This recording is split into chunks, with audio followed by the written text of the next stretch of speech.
SJES super specialist अस्पताल की press conference में मरीजों को बेहतर सेवा देने का संकल्प, कैशलेस सुविधा का किया उद्घाटन। ये मरीजों के लिए एक विशेष सुविधा हो सकती है।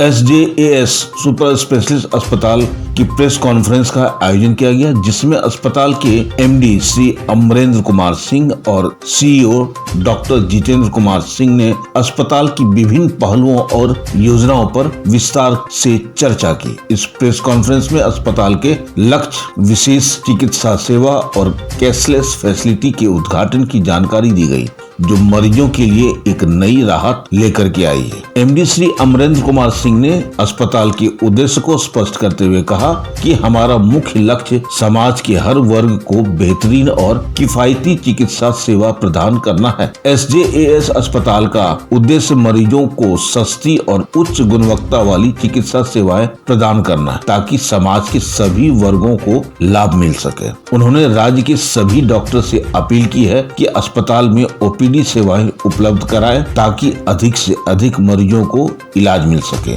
उनका मानना है कि डॉक्टरों का सहयोग अस्पताल की सेवाओं को और बेहतर बना सकती है। CEO डॉक्टर जितेंद्र कुमार सिंह ने अस्पताल की चिकित्सा सेवाओं की सफलता की चर्चा करते हुए कहा कि हमने कई गंभीर मामलों में सफलता प्राप्त की है, खासकर बुलेट इंजरी के मामले में। धनबाद में जितने भी आकस्मिक सेवाएं बुलेट इंजरी के मामले आए हैं, उनकी सफलता दर 100% रही है। साथ ही सड़क दुर्घटनाओं के मामले में भी हमारा इलाज पूर्णतः प्रभावी रहा है। हम हर मरीज को कम लागत में सर्वोत्तम इलाज उपलब्ध करा रहे हैं। डॉक्टर सिंह ने अस्पताल में कैंसर के उपचार की उपलब्धि को भी साझा किया। उन्होंने कहा कि SJES अस्पताल में कैंसर के 3 प्रमुख विभाग हैं: मेडिकल ऑन्कोलॉजी, सर्जिकल ऑन्कोलॉजी और रेडिएशन ऑन्कोलॉजी कार्यरत है और कई मरीजों का सफल इलाज किया जा चुका है। अस्पताल में अपनी नई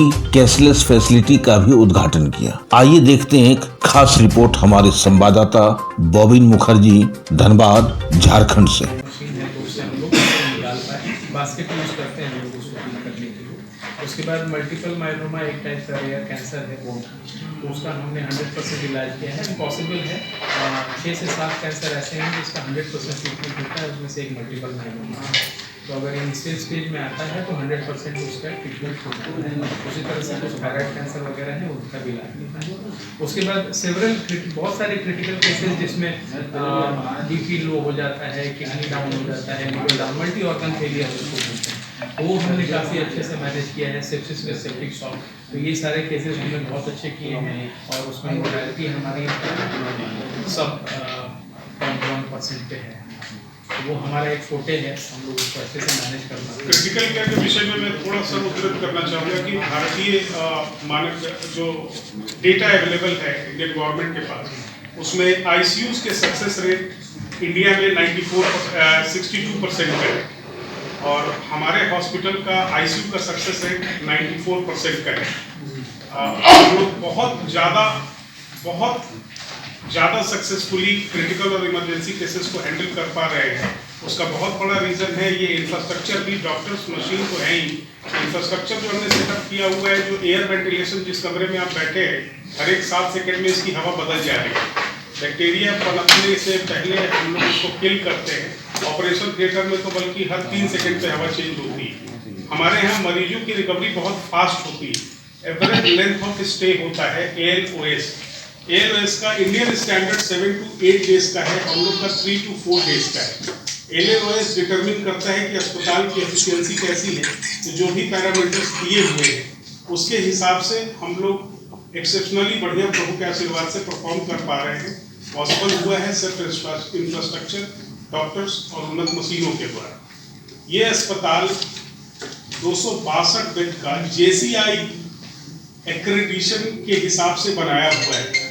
2 स्टैंडर्ड्स होते हैं नॉर्मली इंडिया में जो फॉलो होता है, वो NABH एक्रेडिशन होता है, जो कि अस्पतालों के मानक को डिफाइन करती है, और JCI ज्वाइंट कमीशन इंटरनेशनल होता है, जो कि इंटरनेशनली गोल्ड स्टैंडर्ड है किसी भी अच्छे अस्पताल का।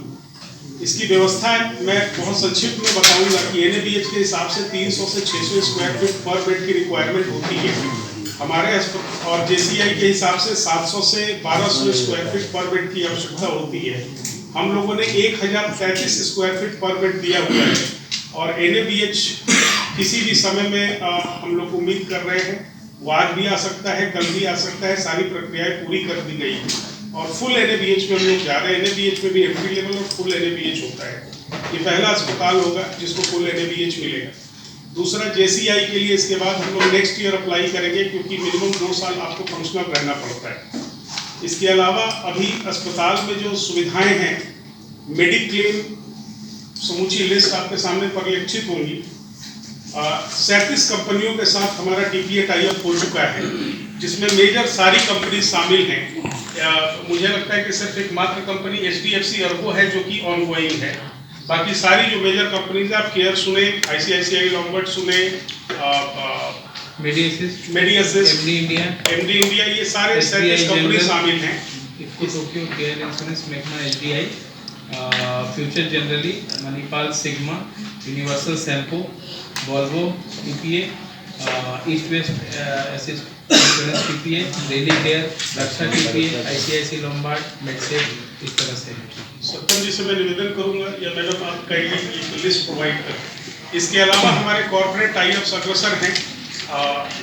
कोल इंडिया लिमिटेड के साथ हमारा टाई अप अभी पेंडिंग है, क्योंकि उसमें कुछ मिनिमम अहर्ताएँ हैं, जिसमें सबसे महत्वपूर्ण है कि आप 1 साल पुराने होने चाहिए। 28 फरवरी को हमने 1 साल हॉस्पिटल का पूरा किया है और हम उम्मीद करते हैं कि प्रशासनिक सहयोग यदि रहा तो अगले 1 से 1.5 महीने के अंदर CIL से हमें टाई अप प्राप्त हो जाए। वर्तमान में हम लोग IIT ISM से कॉर्पोरेट टाई अप है। CSIR जो सिम्फर है उसके साथ टाई अप है। मैथन पावर लिमिटेड के साथ हमारा टाई अप है। BSNL के साथ टाई अप है।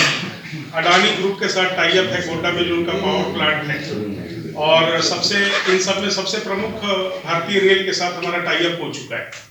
इन सारे कॉर्पोरेट टाई अप में सारे मरीज कैशलेस सुविधा प्राप्त कर रहे हैं और अच्छा अनुभव भी उन्हें मिल रहा है, क्योंकि प्राइस तो आप किसी भी जहां पे भी टाई अप है वहां पे जाएंगे, प्राइस। आप देख रहे हैं सब पर नजर।